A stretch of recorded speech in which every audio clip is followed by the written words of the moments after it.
ये सच है, मुझे ऐसा लगता था और ऐसा ही हुआ। जैसे ही मैं घर से भागी, 1.5-2 साल में मैं एक फिल्म स्टार थी, एक ड्रग एडिक्ट थी। मेरी ज़िंदगी में इतने सारे कांड चल रहे थे कि मैं ऐसे लोगों के हाथों में लग चुकी थी कि जहाँ से मुझे शायद मौत ही निकाल सकती थी। ये सब इतना सब डेंजर हो चुका था मेरी लाइफ में जब मैं टीनेजर ही थी। अभी बोर हो गए होंगे ना आप लोग घर पे, उदास भी हो गए होंगे, डिप्रेस्ड भी हो गए होंगे, कई तो रो रहे होंगे। अच्छा है, क्योंकि ये वक्त बुरा नहीं है। बुरे वक्त को कभी बुरा मत समझना। बुरा वक्त एक्चुअली में ओनली अच्छा वक्त होता है। अब आप बोलेंगे मैं तो फिलॉसफी चाह रही हूँ, ऐसा नहीं है।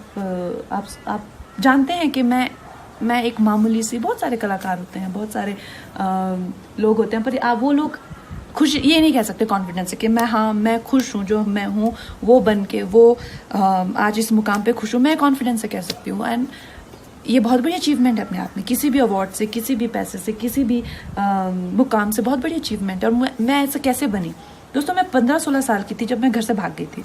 मुझे ऐसा लगता था कि जैसे मैं मतलब हाथ उठाऊंगी और तारे तोड़ ले आऊंगी। मेरी माँ कहती है कि एक बार मैंने बारिश में नाचते हुए तुम्हें देखा, आधा घंटा तुम ऐसा लगा था जैसे आसमान को से कुछ खींचने की कोशिश कर रही हो। ये सच है, मुझे ऐसा लगता था और ऐसा ही हुआ। जैसे ही मैं घर से भागी, 1.5-2 साल में मैं एक फिल्म स्टार थी, एक ड्रग एडिक्ट थी। मेरी ज़िंदगी में इतने सारे कांड चल रहे थे कि मैं ऐसे लोगों के हाथों में लग चुकी थी कि जहाँ से मुझे शायद मौत ही निकाल सकती थी। ये सब इतना सब डेंजर हो चुका था मेरी लाइफ में जब मैं टीनेजर ही थी अभी। तो सोच लो मैं कितनी खतरनाक हूँ। एनीवे, सो उसके बाद हुआ यूँ कि मेरी ज़िंदगी में एक बहुत अच्छे शख्स आए, मेरे मित्र, जो उस टाइम एक स्ट्रगलिंग फाइट मास्टर थे। तो उन्होंने मुझे योगा मित्रता हुई तो उन्होंने मुझे योगा कराना शुरू किया। एक दिन उन्होंने कहा आंखें बंद करो। आंखें बंद की तो मैं रोना ही ना रुके। तो कहते यार बड़ी अजीब लड़की, आंखें ही नहीं बंद कर सकती, तो मेडिटेशन कैसे करेगी? तो उन्होंने मौका मिलते ही मुझे एक बुक दे दी, राजा योगा। तो उस बुक में प्रोसेसेस हैं बहुत सारे, बहुत अच्छे, और मैंने विवेकानंद जी को अपना गुरु मान लिया और उन्हीं के गाइडेंस में मैंने अपने आप को बहुत संवारा। क्योंकि मुझे हमेशा से लगता था कि यार ये हैं एक्शंस मेरे। मैंने कभी किसी को अपनी स्थिति के लिए कभी किसी को नहीं सोचा कि यार ये इनकी करतूत है। तो I think that is why I could work on myself. और अगर वो मुकाम मेरी जिंदगी में नहीं आता तो शायद मैं भीड़ में घूम जाती, शायद मैं इतने आगे नहीं आ पाती।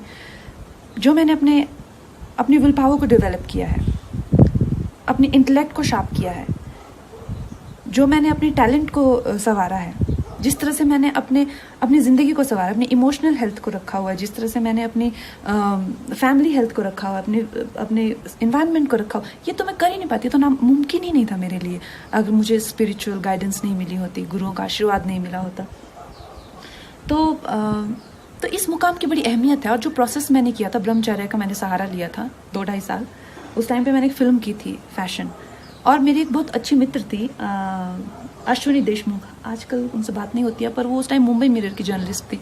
तो उन्होंने देखा यार तुम क्या करती हो, सिर्फ सफ़ेद वस्त्र पहनती हो और उबला हुआ खाना खाती हो। तो मैंने उन्हें बताया, तो उन्होंने एक बड़ी भलती सी स्टेटमेंट लिख दी कि Kangana turn celebrate.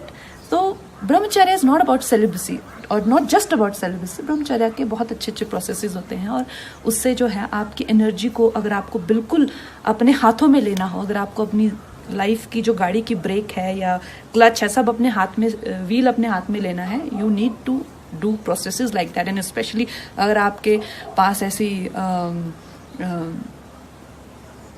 Volatile energy हो।